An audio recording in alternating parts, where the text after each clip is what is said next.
असुरों और दानवों ने एक बार फिर से समुद्र मंथन की प्रक्रिया को शुरू किया। अब मंथन से अवश्य ही अमृत निकलेगा। साथियों, जोर लगाओ। अमृत पान करने के बाद हमें असुरों से डरकर रहने की आवश्यकता नहीं होगी। देवो, देखना, अमृत निकलते ही हम उसको दबोच लेंगे। हाँ, देखेंगे क्या होगा।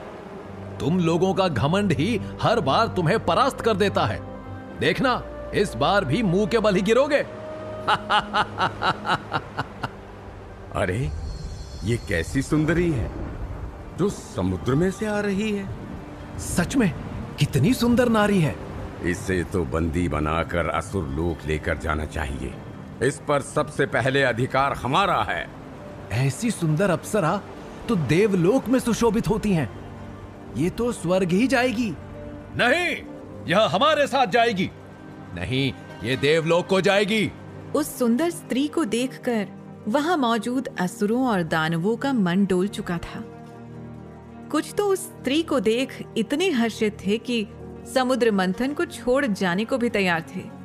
आखिर कौन थी वो स्त्री जिसे देखकर सब काम वासना में लिप्त होते जा रहे थे, जिसके सामने सबको अमृत भी कुछ नहीं लग रहा था। तभी उस स्त्री ने ब्रह्मदेव से अपने प्राणों को बचाने की प्रार्थना की। तभी उसकी याचना सुन वहां ब्रह्मदेव प्रकट हुए। हे प्रभु, मेरी रक्षा कीजिए। चिंता ना करो पुत्री, तुम पूरी तरह से सुरक्षित हो। लेकिन ये लोग जिस तरह मुझे पाने के लिए आपस में लड़ाई झगड़ी कर रहे हैं, मुझे डर है कि कहीं ये लोग समुद्र मंथन की प्रक्रिया को रोक ना दें और कहीं मैं इस ऐतिहासिक घटना में किसी तरह की बाधा ना पैदा कर दूं। पुत्री, तुम चिंता न करो। तुम लोग क्यों मूर्खों की भांति अपना समय व्यर्थ कर रहे हो, जबकि यह पहले ही निश्चित था कि समुद्र मंथन में से जो भी निकलेगा उस पर सबका बराबर अधिकार होगा। लेकिन ये स्त्री हमारे साथ जाएगी। हम इस सुकोमला को देवों को नहीं देंगे। ये बिल्कुल भी नहीं होगा। प्रभु, ऐसी सुंदर स्त्रियों का स्थान स्वर्ग है। ये असुर नहीं जानते कि कुमार नारियों की रक्षा किस तरह से की जाती है। इस नारी को जानते हो क्या तुम लोग? क्या तुम में से किसी ने भी इसके प्रकट होने के कारण को जानना चाहा? नहीं चाहा होगा, क्योंकि सुंदरता के पीछे के कारण को जानना तुम लोग जरूरी ही नहीं समझते। ब्रह्मा जी के फटकार सुनकर सभी लोग एकदम शांत हो गए और ब्रह्मा जी से अपनी इस मूर्खता की क्षमा मांगने लगे। तभी उनको ब्रह्मा जी ने बताया कि ये सुंदर स्त्री स्वर्ग की अप्सरा रंभा है। इस सुंदर स्त्री का सृजन प्रभु नारायण ने आने वाले युगों में कुछ जरूरी काम पूरे करने के लिए किया है। प्रभु की माया से ही प्रेरित होकर इस सुंदर स्त्री का निर्माण हुआ है। ये स्त्री स्वर्ग लोक जाएगी और आने वाले युगों में प्रभु की माया और बहुत सी लीलाओं का मुख्य पात्र बनेगी। इसीलिए इसे स्वर्ग की राजसभा में स्थान दिया जाएगा। साथ ही तुम लोग यह बात कैसे भूल गए कि किसी भी स्त्री को तब तक अपना नहीं मानना चाहिए जब तक वो स्वयं तुम्हारी ना होना चाहे। प्रभु की इस सुंदर रचना को सिर का मुकुट बनाकर रखना चाहिए। उस पर अधिकार तो बिल्कुल भी नहीं व्यक्त करना चाहिए। ब्रह्मा जी की बात सुन सभी लोग काफी शर्मिंदा हुए और रंभा से हाथ जोड़कर माफी मांगने लगे। रंभा ने मुस्कुराते हुए सबको माफ कर दिया और ब्रह्मा जी की आज्ञा अनुसार स्वर्ग की तरफ चल दी। अब एक बार फिर दोनों पक्ष बेहद हताश और निराश होकर समुद्र मंथन की तरफ निकल पड़े।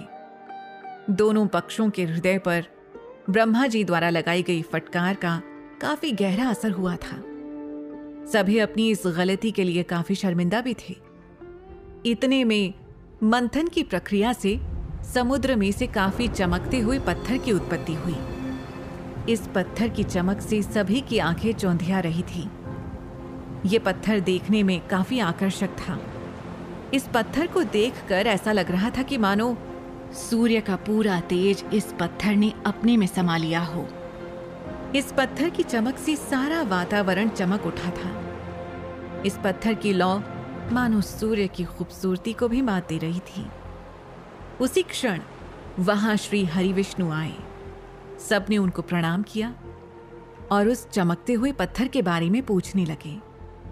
उनके पूछने पर प्रभु ने बताया कि ये पत्थर कोई आम पत्थर नहीं, बल्कि कौस्तुभ मणि है। ये मणि धर्म और प्रेम का प्रतीक है। जहां पर भी ये मणि होगी, वहां लक्ष्मी कभी भी रुष्ट होकर नहीं जा सकती।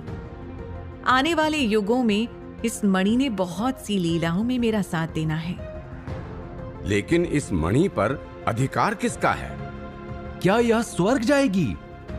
नहीं, यह मणि प्रकृति ने मेरे लिए भेजी है, क्योंकि इस मणि का उपयोग करके मैं आने वाले समय में इस जगत के प्राणियों को कुछ ऐसी शिक्षा देने वाला हूं जो उनके जीवन व्यापन और आने वाली कठिनाइयों को सरल बनाएगी।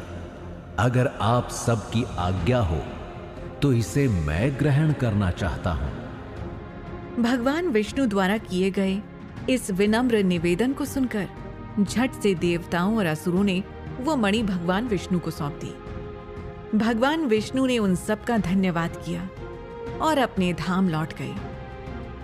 अब एक बार फिर से शांत माहौल में असुरों और देवों ने समुद्र मंथन की प्रक्रिया को शुरू किया। अब आने वाला समय उन लोगों के लिए क्या रहस्य खोलेगा?